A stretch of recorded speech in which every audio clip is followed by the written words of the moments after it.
പൊന്നാനിയിലെ NDA സ്ഥാനാർത്ഥി ശ്രീ നിവേദിതയാണ് നമ്മോടൊപ്പം ചേരുന്നത്. ഇപ്പോൾ പ്രചരണം അതിന്റെ അവസാന ലാപ്പിലെത്തി. ഇനി വിരലെണ്ണാം ദിവസം മാത്രമാണ് തെരഞ്ഞെടുപ്പിനുള്ളത്. എങ്ങനെയാണ് അവസാനവട്ടത്തെ പ്രതീക്ഷ? തീർച്ചയായിട്ടും നല്ല പ്രതീക്ഷയിൽ തന്നെയാണ്. കാരണം വികസനം ആഗ്രഹിക്കാത്തവരും ക്ഷേമ പദ്ധതികൾ ഇവിടെ എത്തണമെന്ന് ആഗ്രഹിക്കാത്തവരും കേരളത്തിൽ എന്നല്ല ഭൂമിയിൽ തന്നെ എവിടെയും ഉണ്ടാവില്ല. അതുകൊണ്ട് പൊന്നാനിയിലും ഒരു മാറ്റം വേണമെന്ന് ആഗ്രഹിക്കുന്ന ജനങ്ങളുണ്ട്. അവർക്ക് മുമ്പിൽ വെക്കാൻ കൃത്യമായിട്ടുള്ള പദ്ധതികളുമുണ്ട്.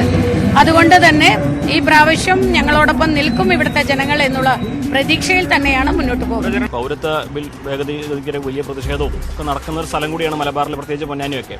ഇതൊക്കെ എങ്ങനെ ആകും തെരഞ്ഞെടുപ്പ് പ്രതിഫലിക്കുക എന്നാണ് കരുതുന്നത്? ഇപ്പൊ CAA കുറിച്ചായാലും അതുപോലെ തന്നെ സാമ്പത്തിക ഉപരോധം, ഇതൊക്കെയാണ് നിങ്ങൾ LDFന്റെ ഒക്കെ ഇത് വായിക്കുന്നുണ്ടാവുമല്ലോ, അഭ്യർത്ഥനയൊക്കെ.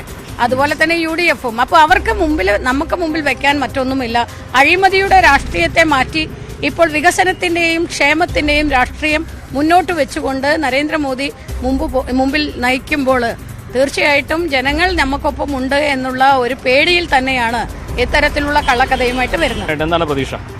തീർച്ചയായിട്ടും വൻ ഭൂരിപക്ഷത്തിൽ വിജയിക്കും എന്നുള്ള പ്രതീക്ഷയിൽ തന്നെയാണ് ഈ നിമിഷം വരെയും പ്രവർത്തിക്കുന്നത്. ഇനി ഫലം ജൂൺ 4-ാം തീയതി കാണട്ടെ. ആത്മവിശ്വാസത്തോടെ പ്രചരണത്തിൽ മുന്നേറുകയാണ് നിവേദിത.